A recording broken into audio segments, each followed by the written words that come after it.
Teman-teman, alhamdulillah anak saya Syahmi bisa diterima di salah satu SMPT di Kota Magelang lewat jalur prestasi. Alhamdulillah saya senang, kenapa? Karena memang anaknya sendiri pengen dia belajar di pondok ya.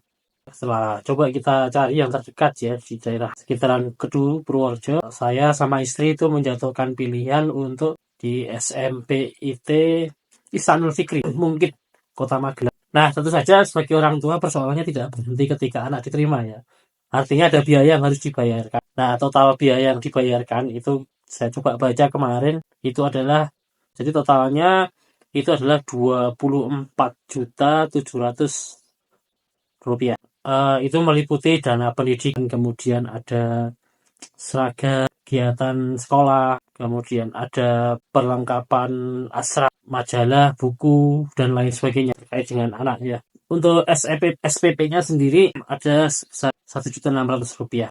Nah, ini teman-teman jangan melihat dari sisi besar kecil biaya awal ya, karena memang kalau di sekolah-sekolah swasta, dalam hal ini SMP IT, itu ya memang teman-teman sebagai orang tua harus dompetnya harus dipersiapkan dalam rangka untuk dana pendidikan. Karena saya sendiri agak trauma ya, kapok gitu ya ketika dulu waktu anak mau dari TK mau masuk ke SDIT, di mana saya nggak mempersiapkan. Kenapa? Karena saya pikir bisa lah gitu ya. Ternyata ketika biaya awal untuk masuk SDIT itu adalah 1 kali gaji saya dalam 1 bulan. Untungnya aja masih bisa tercover ya. Tapi kemudian belajar dari situ, saya akhirnya persiapkan dana pendidikan anak untuk ketika dia masuk SMP, dan selama belajar di SMP, kemudian masuk ke jenjang menengah atas sampai ke perguruan tinggi, itu sudah saya rencanakan ya, sudah saya planning sehingga nanti ketika waktu sudah siap gitu. Nah, teman-teman juga mulai harus mempersiapkan ya, karena saya coba dengar-dengar ya dari teman-teman saya yang mereka juga menyekolahkan anaknya ya, pada akhirnya ketika tidak siap akhirnya lagi-lagi terjebak kepada hutang ribawi ya.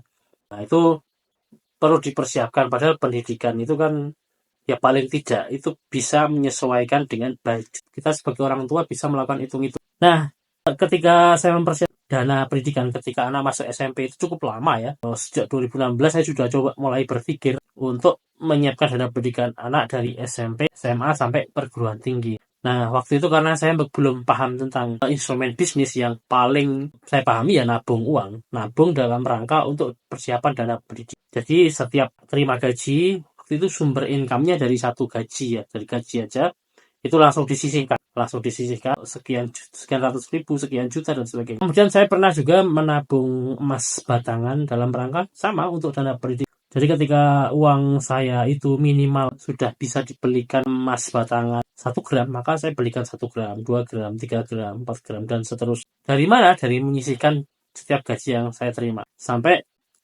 kemudian akhirnya Allah berikan saya pemahaman, peluang untuk di investing, yakni di bisnis, investasi di bisnis. Jadi akhirnya uang itu, tabungan dan emas batangan itu saya putar langsung di dalam instrumen bisnis yang saya pahami, yakni di jual beli ya. Jadi saya bikin jadi setiap ada kelebihan uang, baik itu menyisihkan dari gaji ataupun profit dari dagang, itu langsung saya putar dalam bentuk investing ya, yakni investasi di bisnis saya sendiri. Sehingga saya coba menghitung ya, jika kalau target dana pendidikan itu di atas 5 tahun, waktu itu 2016, itu berarti anak baru masuk S. Nah, itu masih memungkinkan emas batangan kan. Karena emas batangan itu teman-teman itu bisa dimasukkan ke dalam investasi itu kalau akan naik nilainya kalau kita nyimpennya itu di atas 5 tahun. Ya, tapi kalau nyimpennya di bawah 5 tahun itu biasanya mengalami kerugian gitu ya. Waktu itu berpikirnya praktis aja, untuk menghadapi inflasi juga emas masih bisa lah ya kalau untuk di atas 5 tahun. Tujuan keuangan yang sifatnya itu di atas 5 tahun. Tapi akhirnya saya punya cara untuk memutar uang dalam sebuah investasi yang termasuk di dalamnya untuk dana pendidikan anak di bisnis. Poinnya yang ingin saya sampaikan kepada teman-teman semua, persiapkan dana pendidikan untuk anak-anak kita. Ya,